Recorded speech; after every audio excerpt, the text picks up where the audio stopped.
Hi and welcome back to Let's Talk. My name is Annika, and today I would like to share some study tips with you guys because a lot of my students ask me, how can I remember the new vocabulary that we see in class, or the new words I hear in a TV series, or the words that pop up in an email, etc. So today I'm going to address that, and I'm going to show you some really cool and very simple tips on how to remember the new words that you're learning.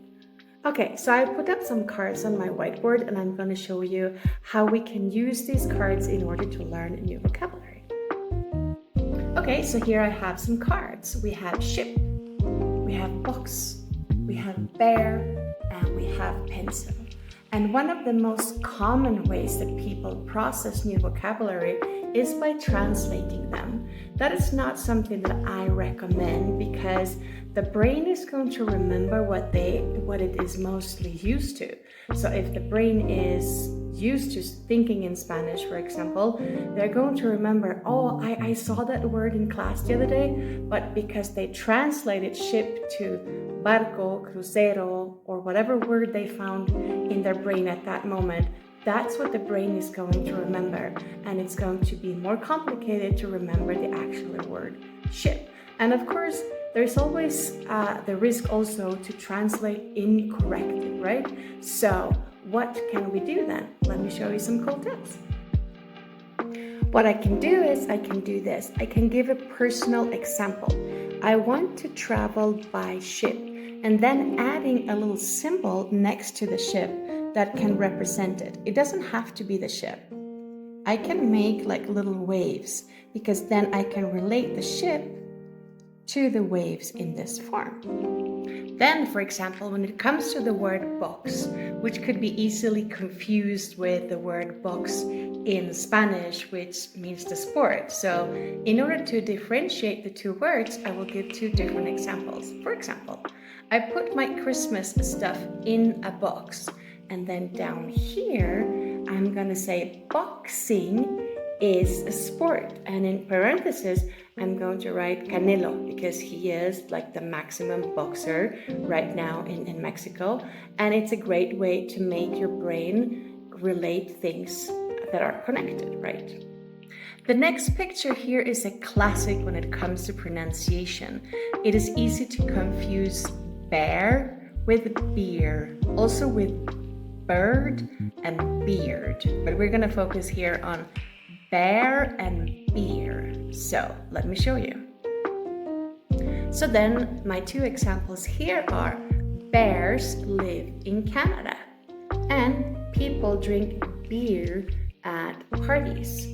And the word bear, when we pronounce it, it kind of sounds like the sound of a sheep. Bear, bear. Bears live in Canada and people drink beer at parties. A lot of people really like beer. So in order to have like really good pronunciation here, smile. If you give a big smile, it's gonna sound like beer. And up here it's bear, bears, and beer. And again, we have the little connection here. So under the word beer, I'm showing you a little bottle to remember that this is beer, and up here we have bear. And here's another technique. I can show two words, two objects that could be confusing to remember which is which, and I can give like a personal reference. So for example, in my case, I love colored pencils and I use them to make my drawings. And if I make a mistake, I can easily erase it. But when I use a pen, it's ink, and then it's more difficult. So normally I do not draw with a pen, but I do write my grocery list with a pen. So we can make personal references and we can show them as a contrast also, right? Okay, so those are some techniques when we have didactic material. Maybe we work with visuals, maybe the teacher is showing us something, or we see something in the TV series or in the movies, right? But if I do not have any visual material, how do I do? I create my own visual material together with the words that I have just been learning. And let me show you a few examples. Okay, so here we got some rooms in our house. So we have kitchen, bathroom, bedroom, laundry room, living room, and dining room. And I am representing them with little drawings.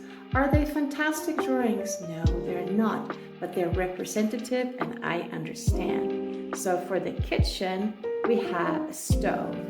For the bathroom, we have a bathtub. For the bedroom, we have a poorly drawn bed, but then we have a little dialogue bubble there with a Z to represent that somebody's sleeping. Laundry room, we have a very, very simple washing machine and a clothesline. Then living room, we have a little round table, a sofa, and an armchair. And that's my TV. Yes, I am old enough to draw a TV like that with the antenna, like a rabbit kind of thing, right? And then the dining room, we have a squared table with some chairs. And I can also support my little drawings and my new vocabulary with personalized sentences. So let me show you mine. And here are my examples. I cook my favorite food in the kitchen. And here I am relating cook with food, right? And then I take a bath in the bathroom. And again, I am relating here bath with bathroom. I sleep in my bedroom. And here I'm going to add another few Z's. So I have that relation there. I wash my clothes in the laundry room. So I am relating wash with clothes and like that, the laundry room. And then I watch TV in my living room. And I am relating here, watch TV with the living room. And I have dinner with my family in the dining room. And this is my personal relation. Why? Because when I eat alone, I don't eat in the dining room, I eat in the kitchen. But when I have dinner with my family, it is in the dining room. So I'm relating family here, dinner, and the dining room like that.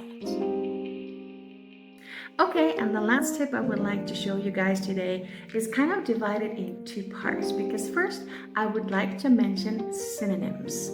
Many times we know one word, for example, coffee mug, and then in a class or in a different context, maybe we see this. It has the same shape, but it says cup, and then I know they are synonyms, mug and cup. And that is a great way to also avoid the translations. Instead of translating it into your language, your native language, use synonyms. And the second part of that tip is when you're using the objects in your home, say the name out loud in English. It might seem a little bit silly, but it's really helpful because it's going to send those signals to the brain, and that is going to make it easier. So for example, this is one of my favorite coffee mugs. I use it almost every day. My son gave it to me. I absolutely love it. So if I am practicing my English in my daily life, I would say, okay, this is me. I'm pouring coffee in my coffee mug. I love this coffee mug because my son gave it to me. And then, for example, when I go on vacation, I tend to buy souvenirs in the form of mugs. So I would also add that to my English practice. I went to, for example, San Luis Potosí, and I bought this beautiful coffee mug. And I have it there on the shelf of the things that I love. So naming the things that you have or naming the things that you do in your daily life in English is really going to help you to remember new vocabulary. Thank you so much for joining me today. Remember to subscribe, to follow us, to like, to share, to recommend our YouTube channel and our other social media. It's Let's Talk Texcoco, and you can find us on Instagram, on Facebook, on TikTok. And yeah, let us know which of these tips you tried out and which one of them worked the best for you guys. Take care, and I'll see you in the next episode.